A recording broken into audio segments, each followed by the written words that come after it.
ಮಿನಿಟ್ಗಿಂತ ಜಾಸ್ತಿ ತಗೊಳ್ಳಲ್ಲ. ಬೆಳಿಗ್ಗೆ ಮಾತಾಡ್ತಾ ಒಂದು ಸಬ್ಜೆಕ್ಟ್ ಮಿಸ್ ಆಯ್ತು ಅಷ್ಟೇ. ಇಲ್ಲ, ಕೊಪ್ಪಳ ನಗರದಲ್ಲಿ ಕೊಪ್ಪಳ ಸಿಟಿಗೆ ಅಂಟ್ಕೊಂಡೇ ಅಧ್ಯಕ್ಷರೇ, ಕೊಪ್ಪಳ ನಗರಕ್ಕೆ ಅಂಟ್ಕೊಂಡು BSPL ಅಂತ ಹೇಳಿ ಫ್ಯಾಕ್ಟರಿ ಸುಮಾರು 54,000 ಕೋಟಿಯಲ್ಲಿ ಕನ್ಸ್ಟ್ರಕ್ಷನ್ ಮಾಡ್ಲಿಕ್ಕೆ ಅಂತ ಹೇಳಿ ಸರ್ಕಾರ ಅನುಮೋದನೆ ಕೊಟ್ಟಿತ್ತು.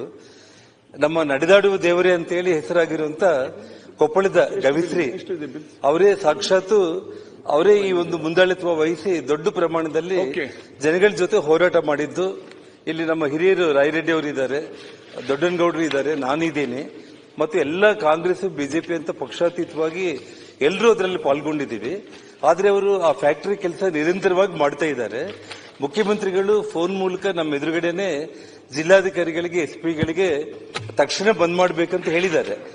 ಬಟ್ ಅವರು ಓವರಲ್ ಆಗಿ ಇನ್ಸ್ಟ್ರಕ್ಷನ್ ಕೊಟ್ಟಿದ್ದಾರೆ. ಆದ್ರೂ ಕನ್ಸ್ಟ್ರಕ್ಷನ್ ಜೋರಾಗಿ ನಡೀತಾ ಇದೆ. ದಯಮಾಡಿ ಅದನ್ನು ನಿಲ್ಲಿಸೋದಿಕ್ಕೆ ನಾಳೆ ಮುಖ್ಯಮಂತ್ರಿಗಳು ಸದನದಲ್ಲೇ ಸ್ವಲ್ಪ ಗಂಭೀರವಾಗಿ ಅದಕ್ಕೊಂದು ಉತ್ತರ ಕೊಡೋದ್ರ ಮೂಲಕ ಇಡೀ ಕೊಪ್ಪಳ ಜಿಲ್ಲೆ ಜನರಿಗೆ ಒಂದು ಉತ್ತರ ಕೊಟ್ಟಂಗೆ ಅವರಿಗೆ ಸಮಾಧಾನ ಮಾಡಬೇಕಾಗಿದೆ. ಫ್ಯಾಕ್ಟರಿ ಬಂದ್ರೆ ಇಡೀ ಕೊಪ್ಪಳ ನಗರನೇ ಸಂಪೂರ್ಣ ನಿಮಗೆ ಬೂದಿಮಯ ಆಯಿತು. ರೈತರಿಗೆ ತುಂಬಾ ತೊಂದರೆ. ಅಧ್ಯಕ್ಷರೇ ಒಂದೇ ನಿಮಿಷ ಸರ್, ಅದ್ರ ಮೇಲೆ ಒಂದೇ ನಿಮಿಷ. Revenue bill sir. ಅಲ್ಲ, ಈಗ ಅಲ್ಲಿ ಮಾನ್ಯ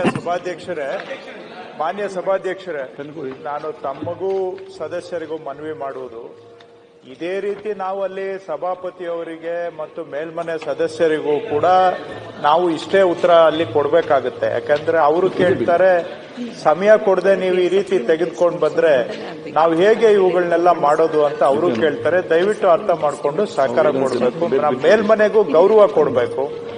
ಕಣ್ಣುಗೂಡಿ ಅಲ್ಲ, ಈಗ ಅಲ್ಲಿ ನಾನು ರಾತ್ರಿ ತಗೊಂಡೋಗಿ ಬೆಳಿಗ್ಗೆ ತಗೊಂಡೋಗಿ ನಾಳೆ ಸಂಜೆ ಮಂಜೂರು ಮಾಡಿ ಅಂದ್ರೆ ಅವ್ರಿಗೂ ನಾವು ಕನಿಷ್ಠ ಗೌರವ ಕೊಡ್ಬೇಕಲ್ಲ.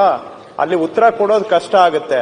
ಅಟ್ಲೀಸ್ಟ್ ಒಂದು ಸ್ವಲ್ಪ, ಈಗ ಕೆಲವು ಬಿಲ್లుಗಳಾದ್ರೆ ಅಲ್ಲಿ ಹೋದ್ರೆ ಚರ್ಚೆ ನಡೀತಾ ಇರುತ್ತೆ. ಲಾಸ್ಟ್ ಮಿನಿಟ್ ಅಲ್ಲಿ ಅಲ್ಲಿ ಹೋದಾಗ ನಿಜವಾಗೂ ಬಹಳ ಮುಜುಗರ ಆಗುತ್ತೆ. ಅದಕ್ಕೋಸ್ಕರ ದಯವಿಟ್ಟು ಸಹಕಾರ ಕೊಡಬೇಕು ಅಂತ ಅಷ್ಟೇ. ಈಗ ನಿನ್ನೆ ಇವತ್ತು ಎಲ್ಲ ಆಗಿದೆ, ಕೆಲವಾದ್ರೂ ಬಿಲ್ ತಗೊಳ್ಳಿ ಅಂತ ಸರ್ಕಾರದ ಪರವಾಗಿ ನಿವೇದನೆ. ನಾವು ನಿಮಗೆ ಅಧ್ಯಕ್ಷರೇ, ನನಗೆ ಒಂದು 10 ನಿಮಿಷ 15 ನಿಮಿಷ ಕೊಡಿ.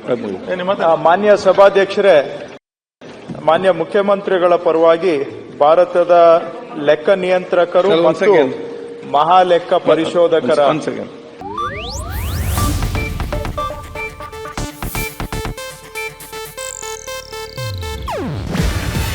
ಇದು ಏಷ್ಯಾನೆಟ್ ನ್ಯೂಸ್ ನೆಟ್ವರ್ಕ್ ಪ್ರಸ್ತುತಿ.